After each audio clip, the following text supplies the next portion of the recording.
Antes de empezar, y ya que tenemos a dos compañeros del Centro del Carmen, pues agradecer el espacio, también agradecer a la gestión del director, de José Luis Pérez Pons, que ha permitido que el centro acoja dinámicas y charlas como estas, que hemos pensado que es un espacio para poner a dialogar la visión de las personas jóvenes sobre los derechos humanos, no desde una perspectiva académica, sino desde lo que cada una de ellas ha vivido y también desde sus organizaciones y colectivos.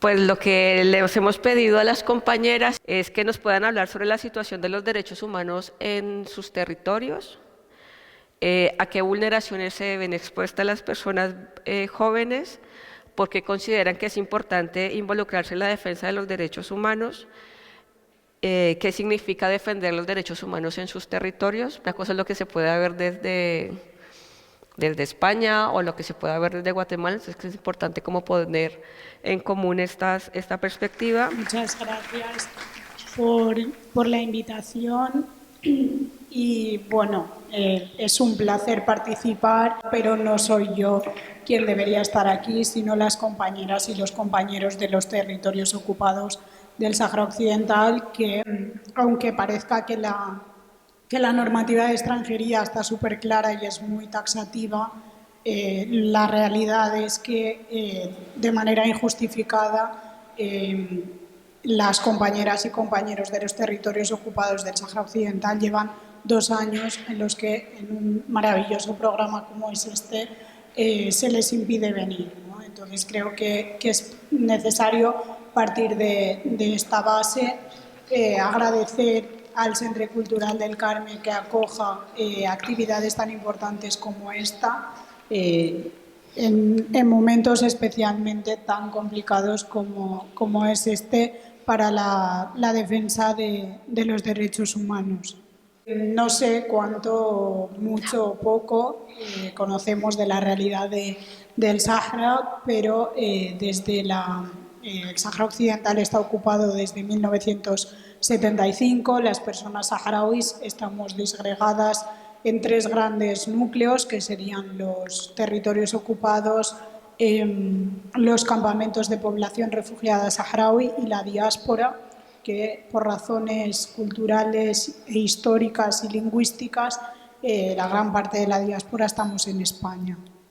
Bien, en este contexto, las personas que se quedaron en los actuales territorios ocupados viven una situación de vulneración sistemática de derechos humanos. El propio Comité contra la Tortura de las Naciones Unidas se ha pronunciado en varias ocasiones denunciando la situación de especial vulnerabilidad y de violaciones de derechos humanos que han padecido los presos políticos saharauis. Hablo en masculino porque actualmente todos los presos políticos saharauis son hombres, chicos y hombres que están sufriendo unas condiciones extremadamente difíciles por el hecho de ser defensores de derechos humanos. Y creo que esto es importante porque aunque las acusaciones y las condenas que después tienen son enmascaradas de delitos comunes o delitos que podríamos encajar en un código penal normal, su realidad es que han sido o son defensores de derechos humanos y periodistas en su gran mayoría.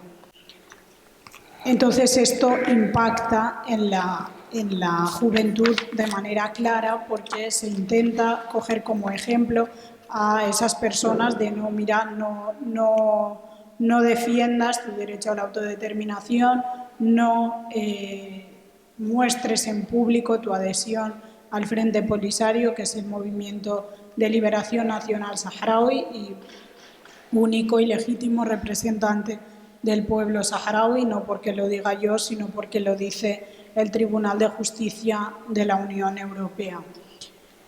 Entonces, la situación no ha sido la misma desde el 75 hasta ahora, sino que, desgraciadamente, no ha hecho más que empeorar también con una correlación entre la situación política y el contexto internacional.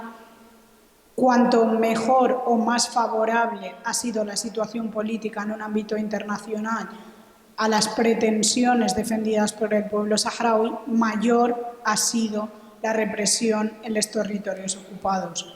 Después de un congreso del Frente Polisario, lo normal es que durante y después se produzca una oleada de represión, que se vivió sin precedentes después del campamento de Deir ez-Zor en 2010. Entonces, yo creo que en ese contexto en el que se respira una represión constante, una vulneración de derechos sistemática, detenciones arbitrarias, impedimento de ejercer el libre derecho a la expresión, incluso la libertad de escoger los nombres está siendo vulnerada estos últimos años porque no se permite poner nombres a aquellos nombres que son demasiado saharauis o fácilmente identificables como saharauis, ¿no? Sería como todo el merchandising de las vulneraciones de derecho internacional que ahora, desgraciadamente, estamos viendo de una manera muy visible en el caso de Palestina, pero que no solo tienen lugar allí, ¿no? Y con eso no quiero desmerecer o minusvalorar el sufrimiento del pueblo palestino, obviamente. Alguna vez en algún espacio nos han preguntado los jóvenes ¿por qué sois defensores de derechos humanos? ¿No? Y en una de esas que creo que o no tenía muchas ganas de contestar o no estaba muy inspirada, dije... además recuerdo que estaba haciendo como otras cosas, ¿no? Y contesté, es que no tenemos otra opción, ¿no? Entonces me quedó como muy profundo y muy poético en su momento, pero después de una reflexión creo que esa es la clave, ¿no? Que esa es la respuesta, que es que las personas jóvenes en contextos de ocupación, en contextos de familias divididas por un muro, como es el caso del Sahara, familias condenadas al exilio, al refugio, es que no te queda otra opción. O sea, es que no, esto no es de mayor que quiero ser defensor de derechos humanos, ¿no?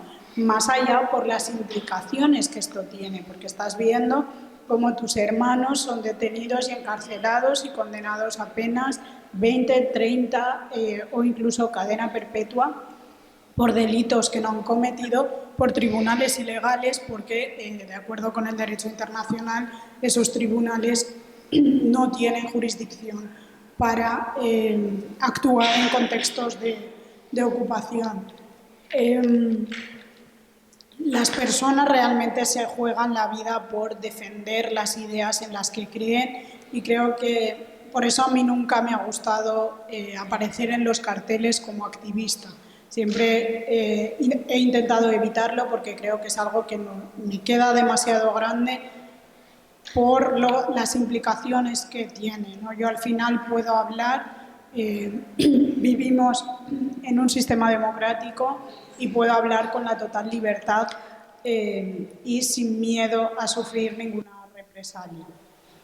Esto no ocurre en los territorios ocupados. Las manifestaciones duran minutos, son reprimidas con toda la fuerza y con toda la brutalidad y las consecuencias continúan.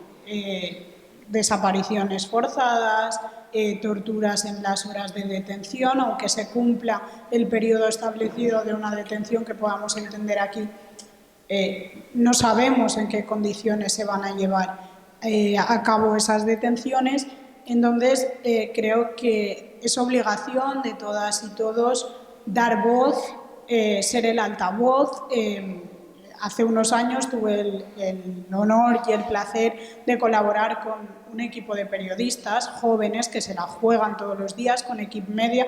Hay muchos otros, Nawasha Foundation, otras organizaciones, pero yo cuando le preguntaba al compañero, al principio, al final, al principio empezó siendo compañero y ha acabado siendo amigo, ¿no? Pero cuando le preguntaba a Ahmed, ¿pero qué hacemos? Me decía, es que esto se trata de ser altavoz de quienes no tienen voz, ¿no? Y creo que esa idea es la que me ha acompañado estos años y era aquello que decía Vicent Andrés Estellés, ¿no? De assumirás la veu d'un poble y serás per sempre poble. Yo muy saharaui, pero muy valenciana también, así que creo que esa es la idea que tenemos que tener las personas jóvenes y tenemos mucho que hacer. Al final no somos solo el presente, sino que también somos el futuro y frente a políticas que intentan que cojamos como ejemplo el no lo hagas porque te encarcelarán, no lo hagas porque te harán desaparecer, no lo hagas porque te torturarán, no lo hagas porque no vas a tener derecho a trabajo, porque es que esto no es entre lo visual, lo impactante es la tortura, son las consecuencias físicas.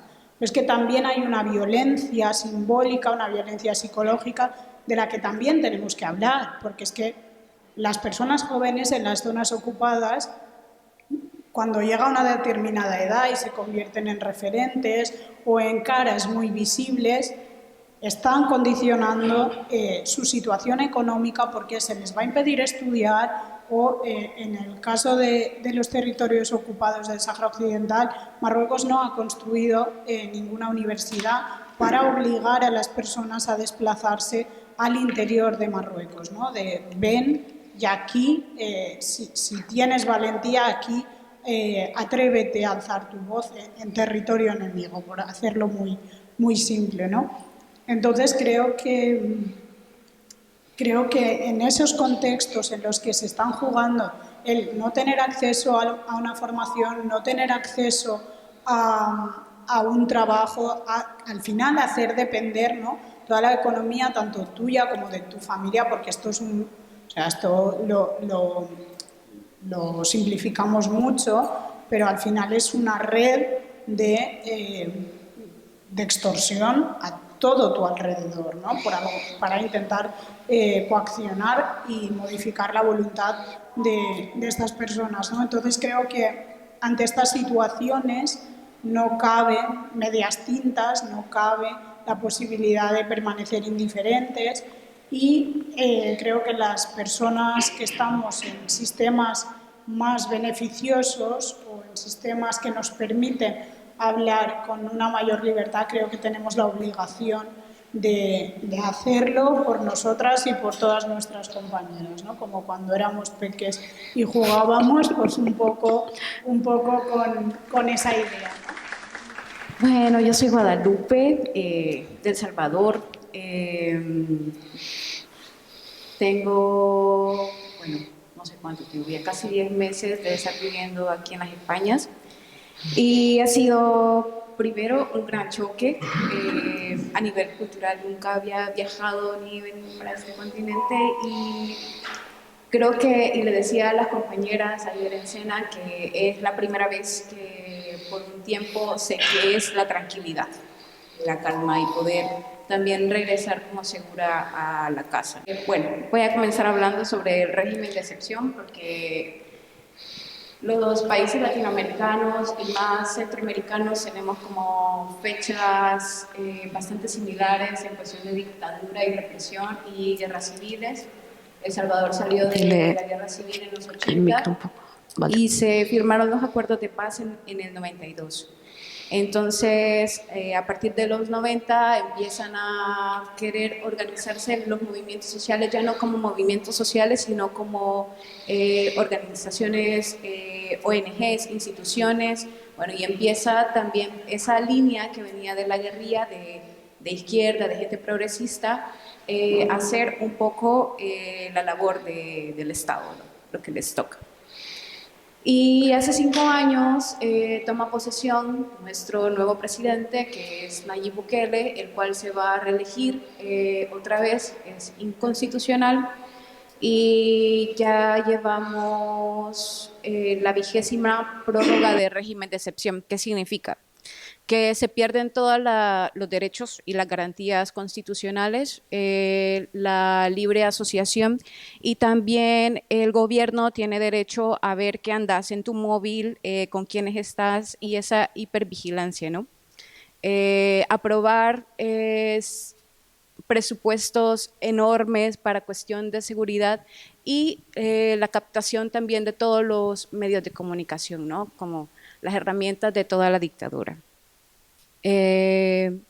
Hasta el momento hay 73.000 personas capturadas, de esas podría decir que nada más un porcentaje como muy, muy mínimo, que será el 2 o 3%, que sí tiene vinculación con tema de pandillas, ¿no? Pero la mayoría de personas que están detenidas son personas inocentes del margen siempre, ¿no?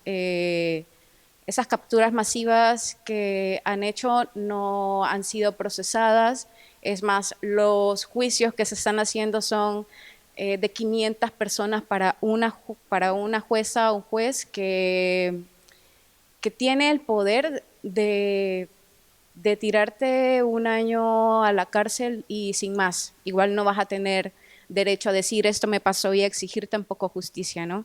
Es como algo que, quieras o no, se hace una costumbre, la impunidad. Y bueno, con el tema de las vulneraciones y de ser como personas jóvenes, igual tenemos un territorio que sabemos, al menos las personas de 30, 20 años, que no vamos a tener acceso a casa ni a cotizar pensión, que vamos a ser también cuidadoras de nuestros padres y es lo que también, como decías, nos toca. Hay un alto índice también de desapariciones forzadas y desplazamientos que nada más hay un instituto de derechos humanos que mantiene como un observatorio, pero quien debería tener y tiene la responsabilidad de llevar ese registro es la Fiscalía General Civil y la Policía Nacional. Y bueno, con el desmantelar también el Estado de Derecho en El Salvador también se rompe eso, ¿no? Ya no hay una transparencia de cuántos desaparecidos y qué se está haciendo también con estos fondos, ¿verdad? Es como cerrar también ese círculo de poder. De hecho, ahora, antes de venir, estaba revisando el tema del observatorio, porque hay un observatorio de niñez y adolescencia, y decía que de enero a acá al 30 de octubre el 94.32 de vulneraciones sexuales son contra niñas y adolescentes. Y que bueno, esto se ha venido incrementando también con el tema de la pandemia, ¿no? Como ese desmantelamiento y esa falta de estructura también del país. Que de enero al 30 de octubre también hay 42 feminicidios y 20 de esos son cometidos por parejas o por sus exparejas y están en la medida de edad entre 20 y 30 años. Esa es la situación también de las juventudes. Bueno, ¿por qué es importante involucrarse? Pues ante un desmantelamiento total de un Estado y la falta de garantías son las organizaciones sociales y las personas que están ahí empujando, ¿no? Esa necesidad, no de exigir derechos, porque si exigís derechos, tienes la posibilidad de que te metan presa. Si lo haces como públicamente, es bajo una red también que te respalda. Pero la verdad es que nos pronunciamos porque es una violencia que primero nos pasa por el cuerpo, que no podemos o nos negamos a que los avances que hemos venido teniendo retrocedan. Y con eso también quiero decir que no todo está tan, o sea, que sí, que el contexto es conflictivo, pero que dentro de todo esto también hay avances, ¿no? Y son las organizaciones de mujeres y colectivas feministas las que han venido hablando de derechos sexuales, derechos reproductivos y también de sostener estos observatorios no solamente como una demanda y como puro número, ¿no? Sino como son historias y conservar también estas historias es parte de la memoria que no deberíamos, o sea, deberíamos de tener presente. Creo que también vivimos un contexto que nos marca como ciertas dificultades, ciertas no sé, es como, siento que estamos en una etapa de la historia que es como muy de experimento, ¿no? Donde no es que tengamos como todas las respuestas, pero seguimos haciendo. Y aunque no tengamos como todas las respuestas, vamos debatiendo para incorporarle otra cosa que hay que sumar, como hablábamos en un congreso, si había que aumentar como otros derechos a los que ya tenemos o simplemente hay que profundizar en lo que ya tenemos y hacer y generar como este intercambio, ¿no? De no sentirnos tan alejadas, tan lejos, ¿no?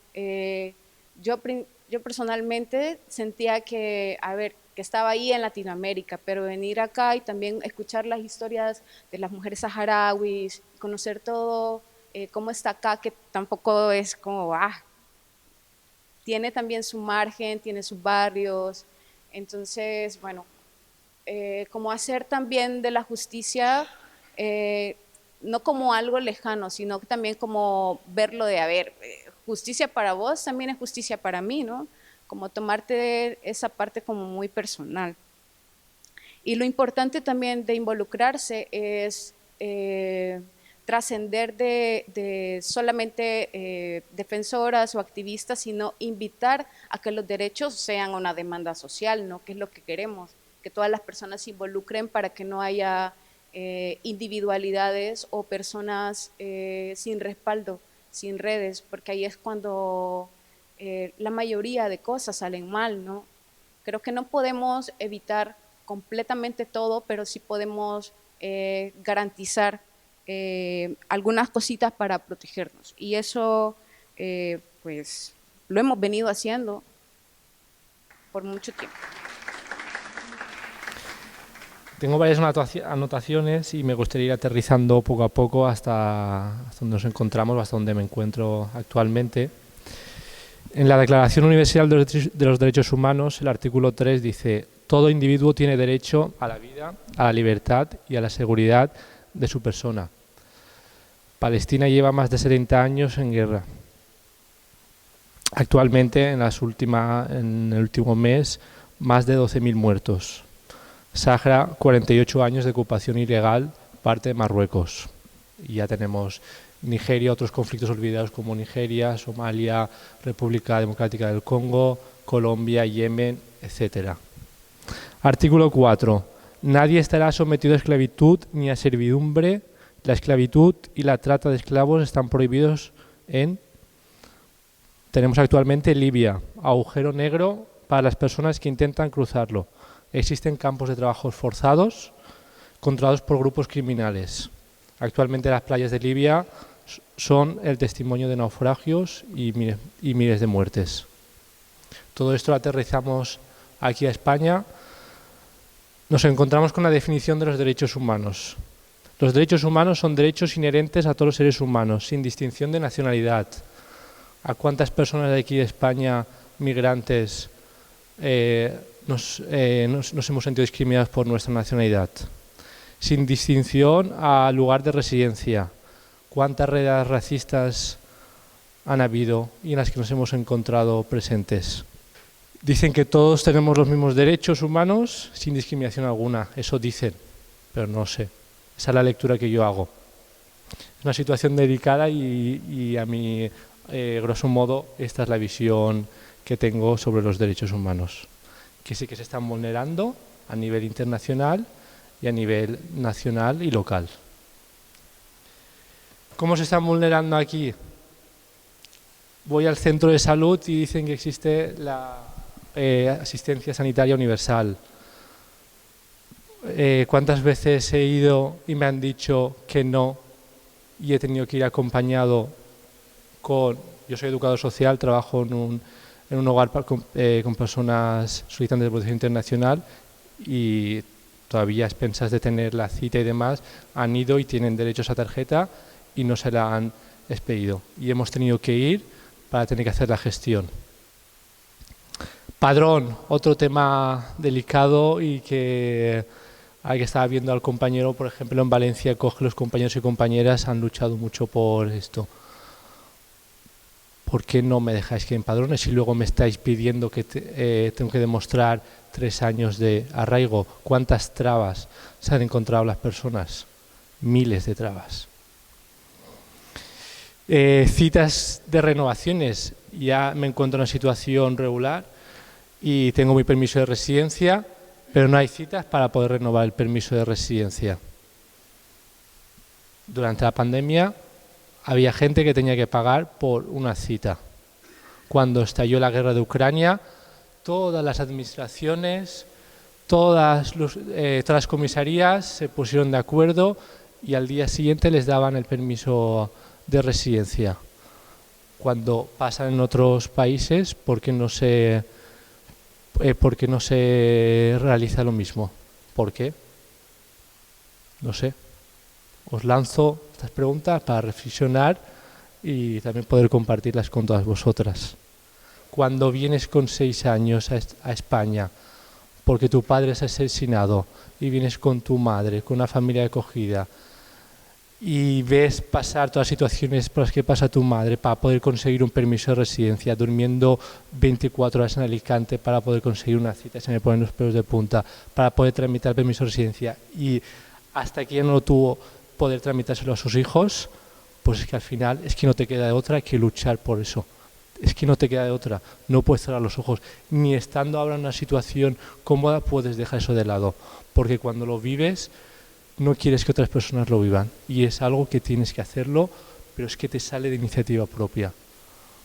Considero que todos nos tenemos que involucrar en esto, porque cuando pasas por situaciones de precariedad laboral, cuando no consigues citas para poder renovar el permiso de residencia, cuando pasas por esas situaciones tienes que involucrarte en esto y tienes que dejarte la piel en luchar por cosas tan básicas que deberían de existir y no tener que estar peleando por ellas y poder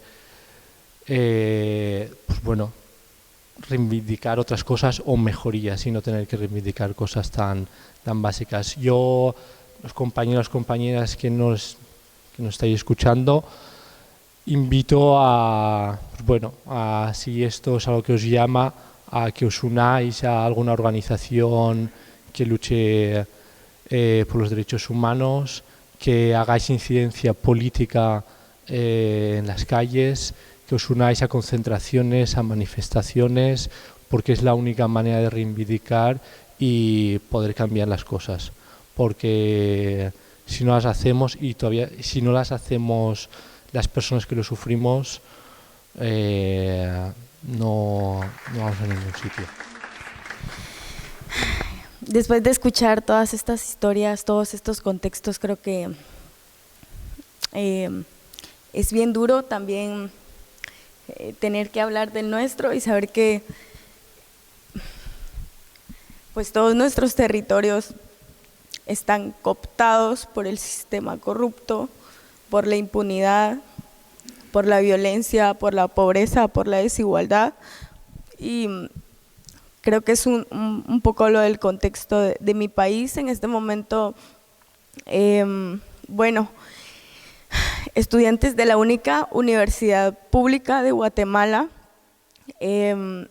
tuvieron las elecciones a rector y el sistema, el gobierno corrupto que quiere cooptar y privatizar la universidad, pues pospuso a un narco como rector. Entonces, el día que se llevó a cabo las elecciones, no dejaron entrar a ningún estudiante más que los que ya estaban comprados para poder votar por él. Desde entonces, los estudiantes tomaron las instalaciones de la Universidad de San Carlos, mantuvieron la resistencia y pues creo que desde ahí también mencionar que varios de los ciudadanos decentes se solidarizaron con alimentos, con comida, para que ellos pudieran estar un año en resistencia. En estos momentos, hace 2 días, giraron 27 órdenes de captura para todas las personas que estuvieron involucradas. Ya tienen 6 personas arrestadas, una de ellas es una chica de 25 años que ni siquiera estudia en la universidad pública. Es parte de otra universidad y la están ligando por organización de terrorismo y esto. Otro chico de 25 años que en estos momentos se está graduando en la cárcel porque la misma universidad lo está criminalizando. Los tienen arrestados también a decanos, docentes, trabajadores de la universidad, y creo que solo con esto sabemos un poco el contexto de Guatemala, que es lamentable. La juventud está vulnerada, los estudiantes, los pueblos indígenas que, aunque llegó la firma de la paz, siempre han querido acabar con ellos desde la pobreza, desde la desigualdad. Ellos se han movilizado, ahora están cumpliendo 53 días, porque en Guatemala este año fueron las elecciones y pues todos, creo que la juventud estuvo muy involucrada y teníamos un solo partido inscrito al que podíamos tener esperanza, y pues él pasó las 2 rondas ganadas y ahora el sistema sabe que está pronto de salir y que ya no van a tener estos espacios que han tenido toda la vida cooptados, que toda la vida han tenido para ellos, para enriquecerse. Los diputados ganan millones de dineros mientras los bomberos están recaudando fondos para poder atender a la gente. Entonces los pueblos indígenas se unieron, paralizaron el país por completo, todas las calles, los territorios, y llevan una resistencia de 53 días o 52, unos concentrados en el Ministerio Público, frente al Ministerio Público, y pues la consigna es hasta que renuncie la fiscal Consuelo Porras, que es la que está aliada con todo el sistema, con el presidente actual, con el pacto de corruptos que nos está criminalizando, nos están señalando, nos están siguiendo, nos tratan de callar, que también, bueno, un poco también soy periodista comunitaria, entonces creo que también empecé a involucrarme en esto porque vengo de un barrio que es violento, que le llaman zona roja porque se ve sangre a diario, que es lo que siempre nos han metido en la cabeza, lo que el sistema siempre quiere hacer creer, pero en estos barrios el crimen organizado es quien nos manipula, quien nos quiere mantener inconscientes, quien nos está asesinando también. Muchos de los jóvenes tienen 2 opciones en el barrio: o salir de ahí y migrar, o meterte en las pandillas y tener que asaltar un camión para poder comer porque es la única opción que te queda, no hay educación, no hay trabajo. Entonces creo que también, como alguno de mis compañeros creo que decía, estamos viendo morir a nuestros hermanos, a nuestros amigos, a nuestros vecinos, y ¿desde qué punto? ¿Quiénes nos están durmiendo, nos están dominando para que esto suceda? Desde la pobreza, desde la desigualdad, desde el crimen organizado, los jóvenes, las niñas, los niños están vulnerables todo el tiempo. Y ahora con la defensa de los derechos humanos, involucrarte corre también un riesgo. O estás en la cárcel o te desaparecen, y es justo lo que decía alguien también, que siempre nos meten en no vayas, no te involucres en eso, te van a desaparecer, va a estar en la cárcel. ¿Con qué necesidad? Con la necesidad de justo que nadie siga viviendo lo que nosotros hemos vivido, con la necesidad de que mis sobrinos, de que las nuevas generaciones, de las que estamos, ya no sigamos viviendo más violencia, ni discriminación, ni desigualdades, ni pobreza. Y creo que es importante que nos involucremos, porque de unos años para acá así como hemos vivido muchas violencias, muchos crímenes, mucha gente en el exilio, jueces, defensores de los derechos humanos, abogados, líderes indígenas que están defendiendo las tierras, su casa común, para ellos la medicina ancestral, los bosques, que es importante para ellos, lo están acabando todo, los están desalojando por el extractivismo, por las mineras, y es una lucha en la que estamos involucrados todos, no nos queda de otra, y creo que un poco desde ahí, y pues el contexto de mi país, el contexto de lo que se está viviendo, pero también creo que todas las luchas anteriores que ya mucha gente nos ha dejado, que mucha gente nos ha encaminado, alguien la tiene que seguir, y pues estamos aquí nosotros los jóvenes también poniendo el cuerpo, la mente, el corazón para seguir con las luchas, aunque nos tengan que criminalizar, aunque haya opción de ir a la cárcel. Creo que estamos arriesgando todo para un cambio, y pues también lo hacemos desde el arte, desde la música, desde rescatar los espacios públicos que nos han robado porque se mantienen los policías, los militares, pues rescatar los parques, hacer fiesta desde los colores, desde el arte, también empoderarnos desde el arte, sanar desde los colores, desde los tambores, que creo que es importante, y desde ahí concientizar, que creo que es una forma de llegar de una manera bonita, con colores, con sonidos. Y pues creo que no sé si he respondido todo, pero creo que es un poco lo que el contexto de todo, no sé si respondí. Porque uno se mete a defender los derechos humanos. O sea, de verdad que ahora lo estaba pensando, porque al final es que si hay injusticia, pero cada uno lo habéis dicho, o sea, esa respuesta es porque es que no hay otra opción. Que supondría que, decía, bueno, es un poco tonta, pero es que lleva a un lugar común, y llega a un lugar común, y creo que será un poco como el objetivo de esto, es un espacio un poco incómodo en el que estamos, porque generalmente estas cosas no las hablamos tan así, ¿no? Pero la idea cuando se nos ocurrió esto era poder generar esa lectura de lo que sucede a veces en el mundo, y decíamos, pues es importante poder hablarla desde otros registros, porque estas cosas, bueno, y menos mal que lo estamos grabando, porque ya miraremos cómo lo podemos difundir.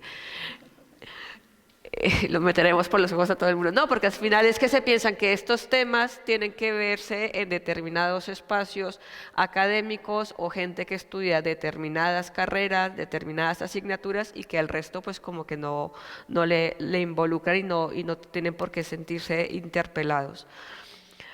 Pero si no es desde las historias, si no es desde los relatos en primera persona, es muy complicado a veces entender esto.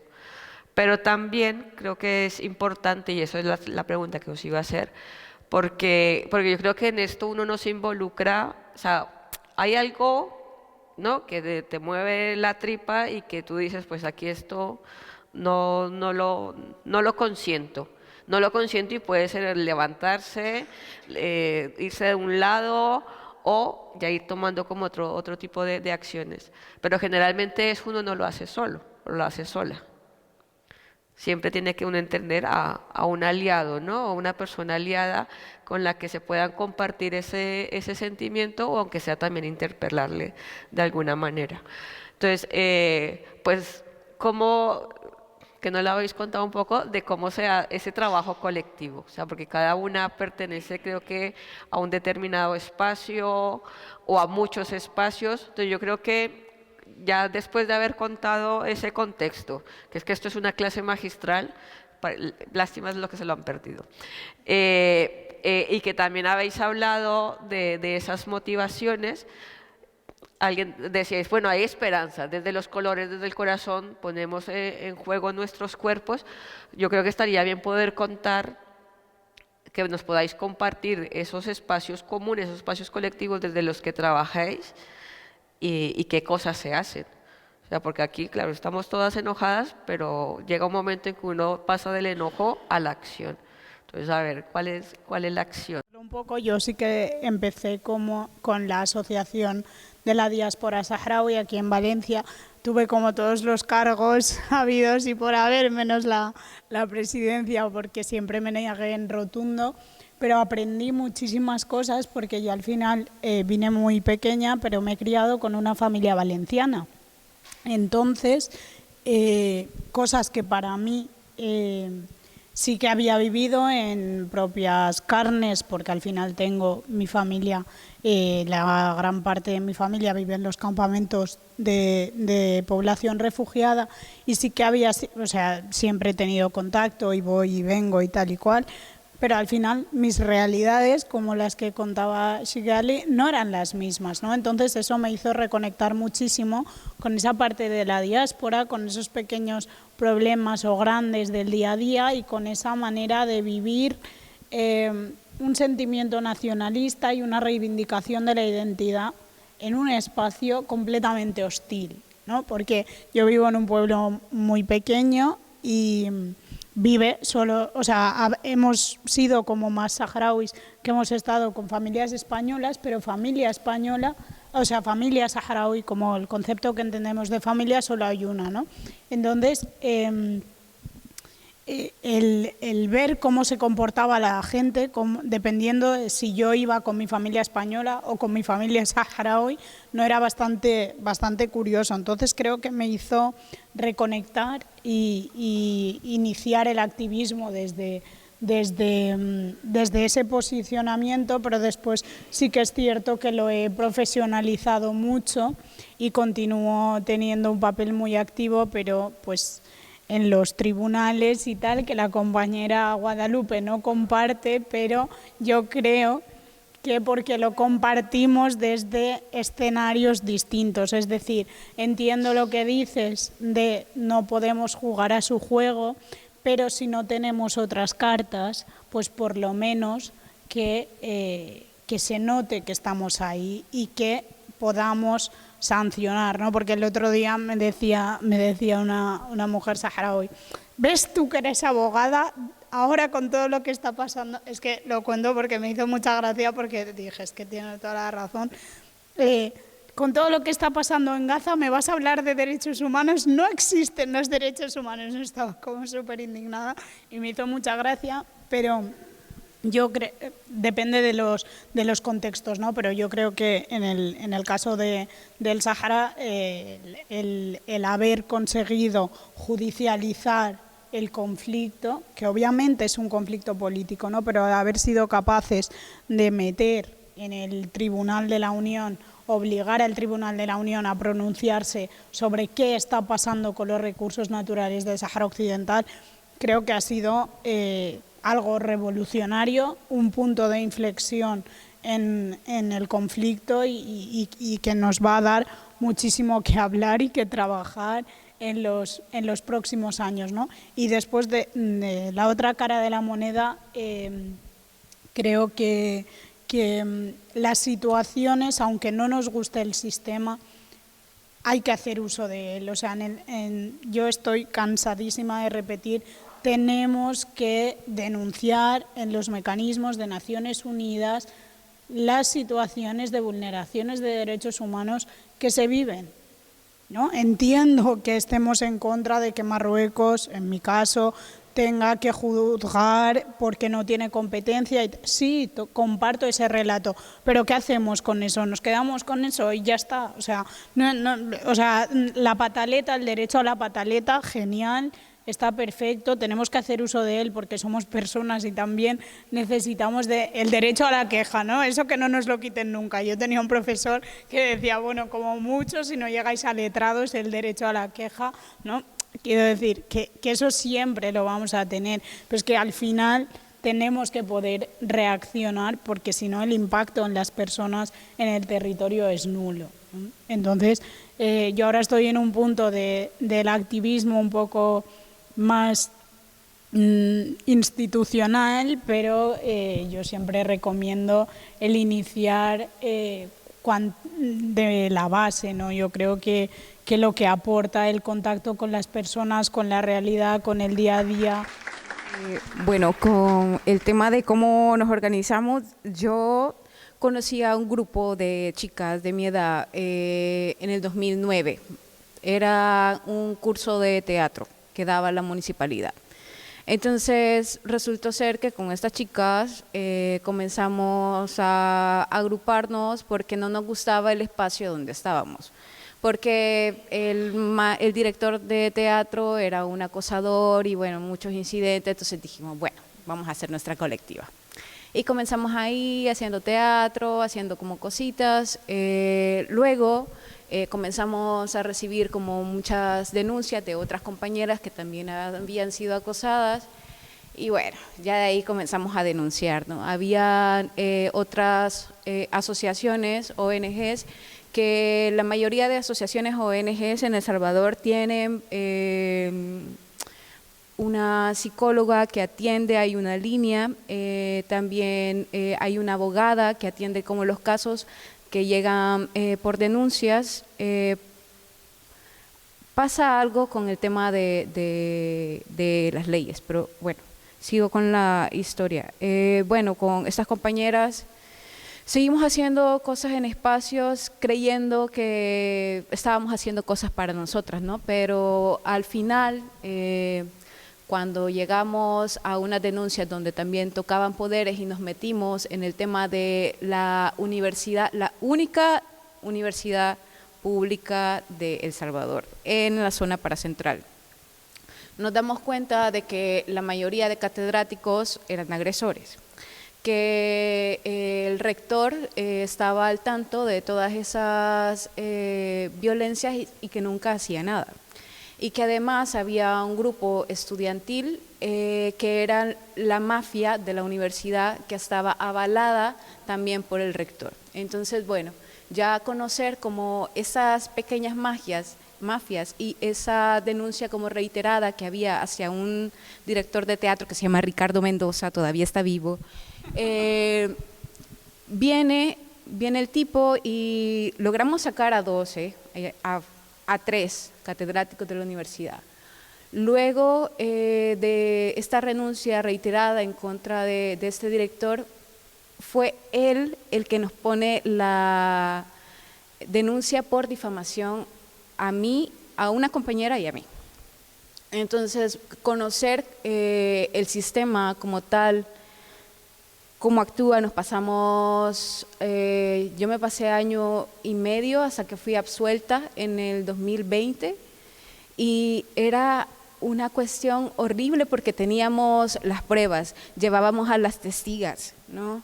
Y aún así viene la jueza y a mí me absuelve, a mi otra compañera la condena. Hasta el momento hemos apelado, se hizo la casación, el caso está en la corte, el magistrado que, bueno, el abogado que representó al director de teatro, luego en la toma de gobierno de Nayib Bukele es uno de los magistrados impuestos.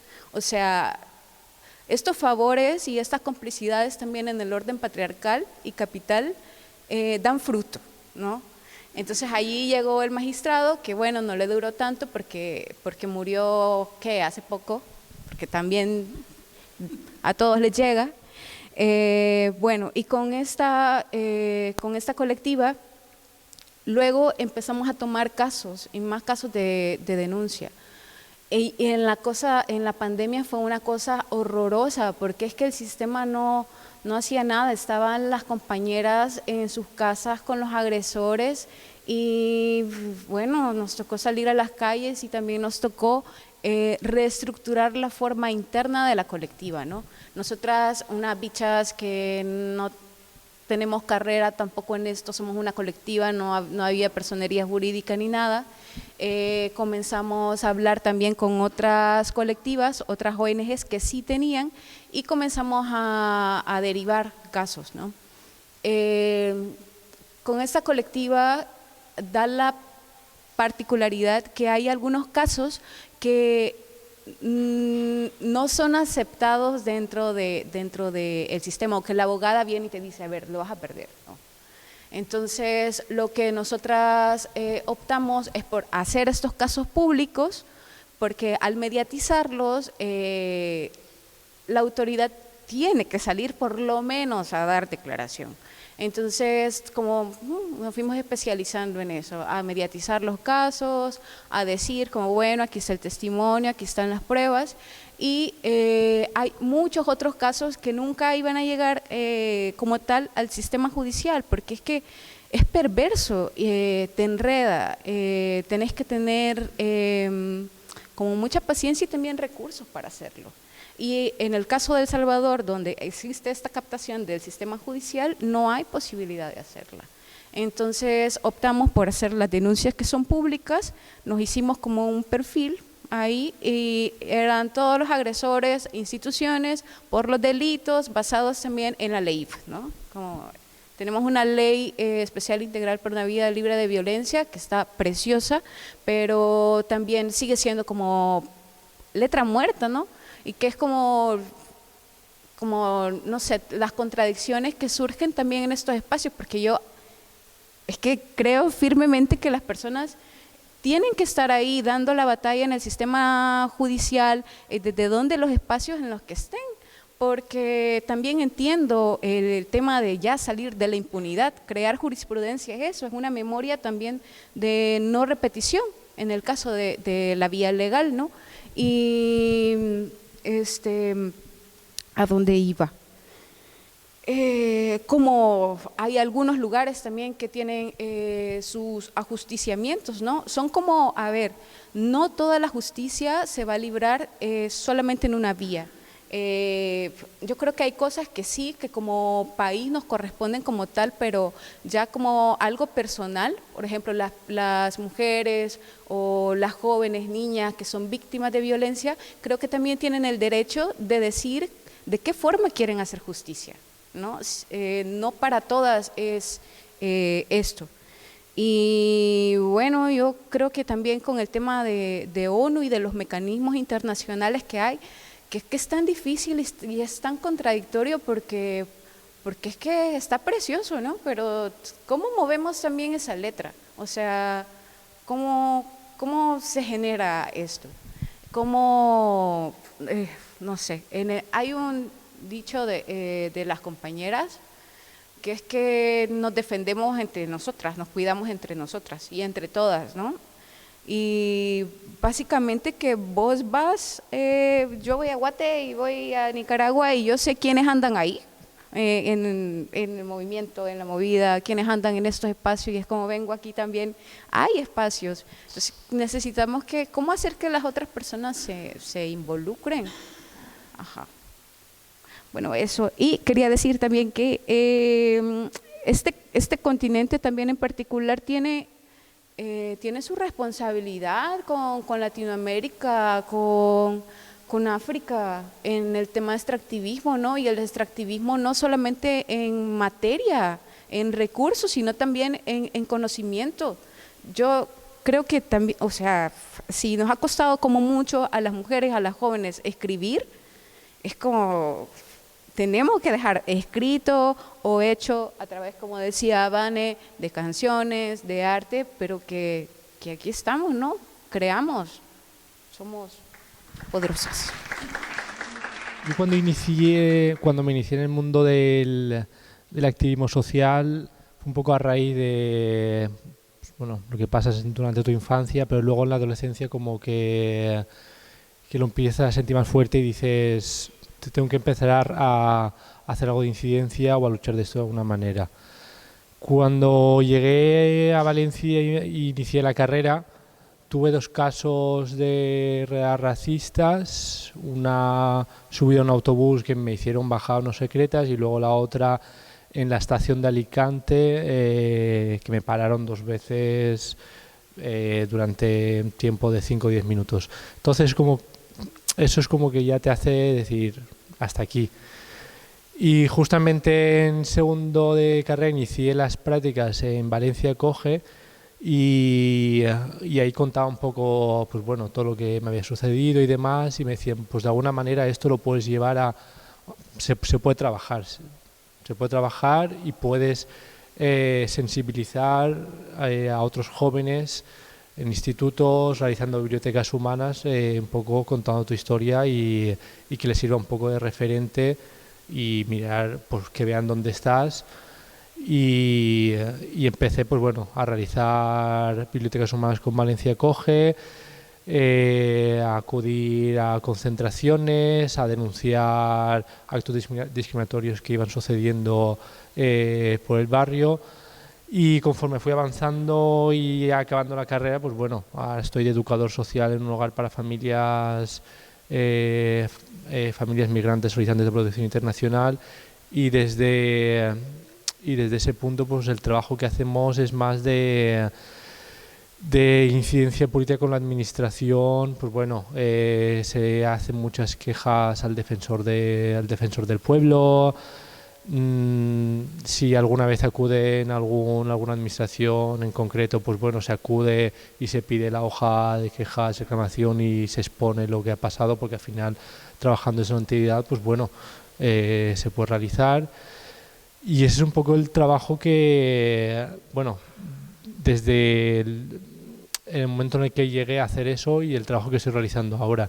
Y como os decía anteriormente, invito a todas las personas un poco que quieran hacer eso a generar ese activismo. Pues bueno, desde las redes sociales, compartiendo concentraciones, compartiendo sucesos que están ocurriendo ahora y que están en el olvido. Y un poco generar lo que os decía, generar ese activismo social que creo que es más que necesario. Y acudir, crear espacios de estos para poder compartir historias, vivencias. Y ese es un poco mi punto de vista, un poco respondiendo un poco a lo que me comentabas. Yo en Guatemala estoy involucrada, soy parte de un colectivo que se llama Festivales Solidarios. Festivales Solidarios tiene artistas, comunicadores y periodistas, y creo que estamos activando desde el arte. También damos algunos talleres y creo que es importante, creo que sanar desde el arte también nos ha ayudado un montón. Entonces acompañamos las concentraciones, las resistencias desde el arte, malabares, dar un show y sacar un poco la violencia y todo el caos en el que estamos viviendo y transformarlo un poco en colores. Y también estamos en algunas comunidades y barrios, damos algunos talleres. Entonces digamos que una persona venga y pueda ponerse los zancos para luego convertirse en alguien gigante. Creo que también es bien importante ligarlo con empoderar a las personas y decir, bueno, o sea, te vas a poner algo extra que no es parte de tu cuerpo, pero ¿en qué momento, o sea, has sentido tu cuerpo? ¿Qué te duele de tu cuerpo? ¿En qué momento sentís que empezás a caminar, empezás a tener el equilibrio otra vez, en que te empoderás? Y creo que esa parte también es muy importante, bueno, de los festivales que se hace, porque entonces la gente ya empieza a empoderarse. También digamos desde la comunicación, que estamos también enseñándole a los jóvenes, a los niños, cómo usar la cámara de un teléfono para que en el momento que alguna agresión, algo suceda, ellos tienen el derecho de documentarlo, de registrarlo y de difundirlo, porque nosotros lo hacemos desde los lugares donde podemos menearnos, pero también empoderar a las personas para que también ellos puedan hacerlo y para que entonces todos tengamos, o sea, podamos hacer esa presión desde lo que podemos hacer, desde lo que aprendemos. Y pues ese es un poco lo que hacemos con el colectivo. También hacemos campañas para los presos políticos, desde pósters, afiches para difusión. Y pues ahora 2 de mis compañeros están en el exilio, entonces ahora se hace también una gira de denuncia, que justo es esto, estar denunciando lo que está pasando en el país, poner un poco el contexto y que entonces no solo se concentre lo que está sucediendo y se quede ahí en nuestro territorio, sino salga también y la gente pueda solidarizarse, pueda compartir el material que estamos haciendo, lo que estamos denunciando, porque pues el medio que tenemos y las páginas, entonces es un medio de altavoz para quienes no pueden hacerlo. Entonces creo que nosotros desde los comunicadores, desde los diseñadores, desde los artistas que estamos en el colectivo, cada quien aporta desde lo que sabe, desde lo que puede, y transformándolo un poco también en empoderar a los niños, a los jóvenes.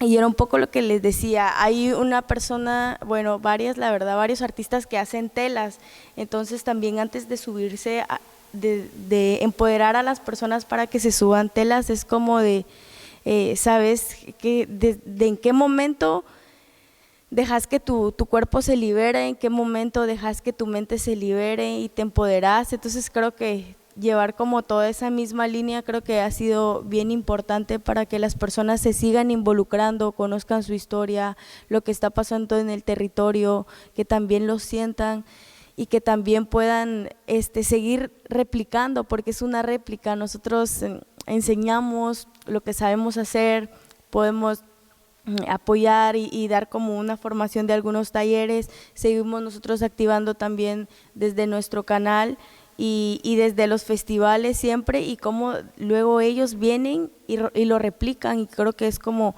ese ejercicio de seguir replicando las enseñanzas y no quedárnoslas nosotros, sino seguirlas replicando, y creo que es un poco lo que hacemos, lo que estoy y hacemos en el colectivo en el que estoy. Pues, sí.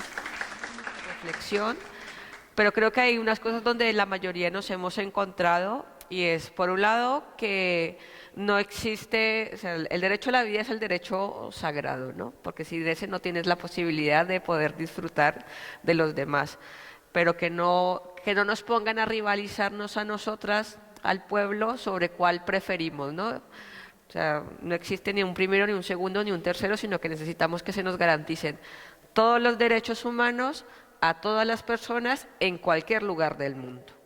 Entonces, en eso nos hemos encontrado en las conclusiones a las que hemos llegado en la escuela, y también que hemos aprendido a lo largo de este tiempo acompañando a personas defensoras y a sus organizaciones.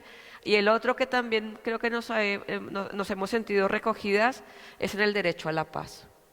Y que no nos pongan entre nosotras, porque a una se les da un tratamiento y a otras se les da otro. Y ahí sí existe, pues creo que como un hermanamiento entre todas las personas que por X o Y razón hemos vivido situaciones de desplazamiento, de violencias. Necesitamos es que nos dejen vivir en paz donde queramos vivir. Las organizaciones que nos atrevimos a soñar y que nos pusimos a trabajar en esta iniciativa son Atelier, Sexala, FEAR, la Colectiva de Mujeres Refugiadas, Exiliadas y Migradas, la Intersindical Solidaria, Mundubat, Periferies, Sodepau, la Plataforma Valenciana de Solidaridad con el Pueblo Saharaui, Revivir, y la Asociación Entre Iguales, que es a la que pertenezco y desde la que hemos organizado este espacio.